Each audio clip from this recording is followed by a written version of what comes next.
court said its main concern was the misuse of law leading to the rise in the number of cases.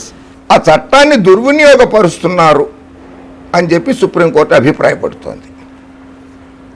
ఏ రకంగా దుర్వినియోగపరుస్తున్నారు అన్నది తమ తీర్పులో చెప్తారు. ఎవరు రాజ్యాంగబద్ధమా కాదా ఆ చట్టము ఐపీసీ 124A రాజ్యాంగబద్ధమా కాదా అన్న తేల్చిన తర్వాత అది ప్రభుత్వం ఎలా దుర్వినియోగపరుస్తోంది, ఎందుకు దుర్వినియోగపరుస్తోంది అన్నది తేల్చాల్సింది కూడా సుప్రీంకోర్టే.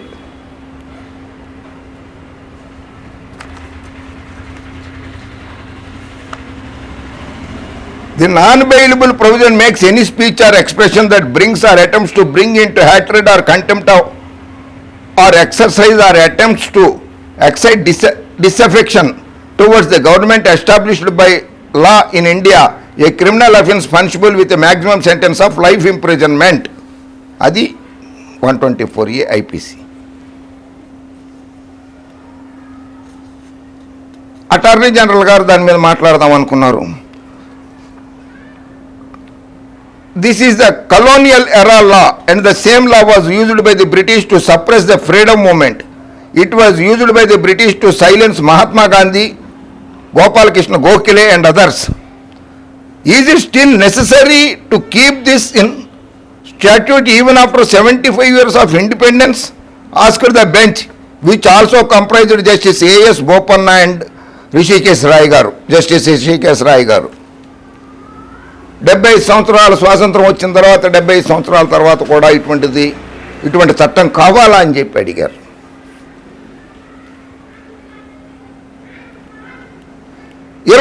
ఒకటిలో అడిగారు. 2021కు ముందు కూడా ఈ చట్టం ఉన్నది. అప్పుడు కూడా సుప్రీంకోర్టే ఉన్నది. అప్పుడు కూడా సుప్రీంకోర్టులో చీఫ్ జస్టిస్ గారు ఉన్నారు, న్యాయమూర్తులు ఉన్నారు, చాలామంది ఉన్నారు. అప్పుడు కూడా కేసులు సుప్రీంకోర్టు దాకా వచ్చినాయి.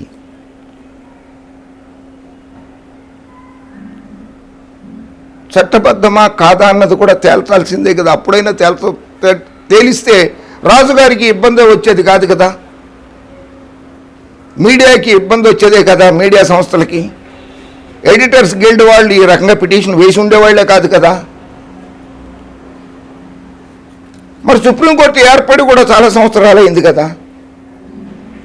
Justice delayed is justice denied అన్నారు కదా, అదే ఉంది కదా. Justice delayed is justice denied.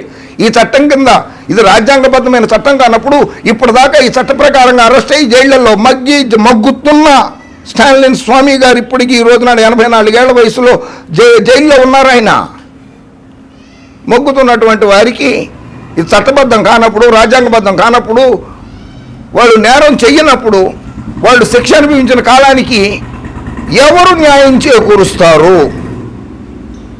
కేంద్ర ప్రభుత్వమా, కేసు పెట్టిన రాష్ట్ర ప్రభుత్వాలా, కేంద్ర ప్రభుత్వమా, లేకపోతే వాళ్ళని జైలుకి పంపించిన వాళ్ళ? ఎవరు వాళ్ళకి జైల్లో ఉండి శిక్ష అనుభవిస్తున్నా వాళ్ళకి న్యాయం ఎవరు చేకూరుస్తారు? జడ్జీలను విమర్శిస్తే contempt of the court case కింద పెడతారు. ఆంధ్రప్రదేశ్ హైకోర్టులో మీడియా మిత్రుల మీద కూడా కేసులు ఉన్నాయి, సోషల్ మీడియా మిత్రుల మీద కేసులు ఉన్నాయి. Contempt of the court case. సుప్రీంకోర్టులో కూడా కంటెంప్ట్ ఆఫ్ ది కోర్టు కేసులు నడుస్తున్నాయి. వాట్సాప్ ఈ కేసులో 124A కింద రిజిస్టర్ అయినటువంటి రఘురామకృష్ణరాజు గారి కేసులో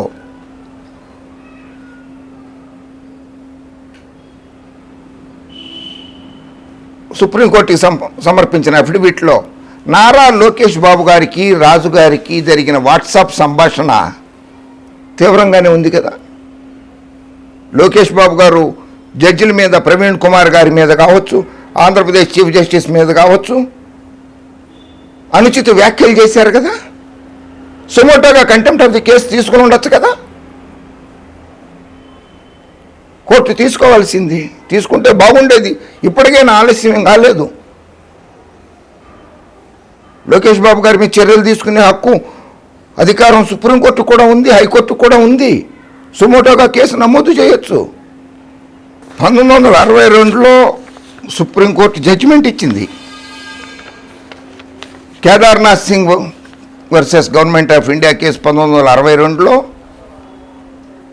only those acts which involved incitement of to violence or violence constituted a seditious act under section 124A of the Indian penal code అని సుప్రీంకోర్టు జడ్జిమెంట్ ఇచ్చింది 1962లో Kedarnath Singh versus union of India case. హింసను ప్రేరేపించిన, మత విద్వేషాలు రెచ్చగొట్టిన, సంఘ విద్వేషాలు రెచ్చగొట్టినా కూడా సెడేషన్ కిందకే వస్తుంది కదా. ఓ జడ్జి గారిని కులం పేరుతో హేళన చేస్తారు లోకేష్ బాబు గారు. విద్వేషాలని రేకెత్తించేందుకే రచ్చబండ అనే కార్యక్రమం పెట్టారు కదా రాజుగారు. క్రిస్టియన్ రెడ్డి సామాజిక వర్గాల్ని లక్ష్యంగా చేసుకున్నారు. మీకు తోడుగా మీకు ప్రోత్సహించినందుకు చంద్రబాబు గారు ప్రోత్సహించారు, లోకేష్ బాబు గారు ప్రోత్సహించారు. ఆంధ్రజ్యోతి, చంద్రజ్యోతి, 5 టీవీ,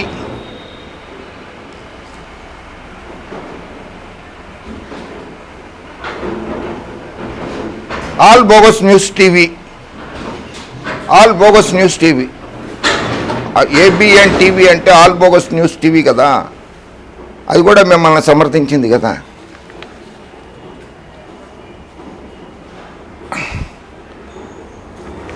మీడియాకున్న స్వేచ్ఛని సాకుగా చూపించుకుందాం అనుకున్నారు. కానీ ఇక్కడ చూడండి, state government by promoting enmity between different groups, caste, religions on grounds of caste and religion, కుల మతాల మధ్య చిచ్చు పెట్టేందుకు, సంఘంలో శాంతి భద్రతలు లేకుండా చేసేందుకు రఘురామకృష్ణరాజు పూనుకున్నారు.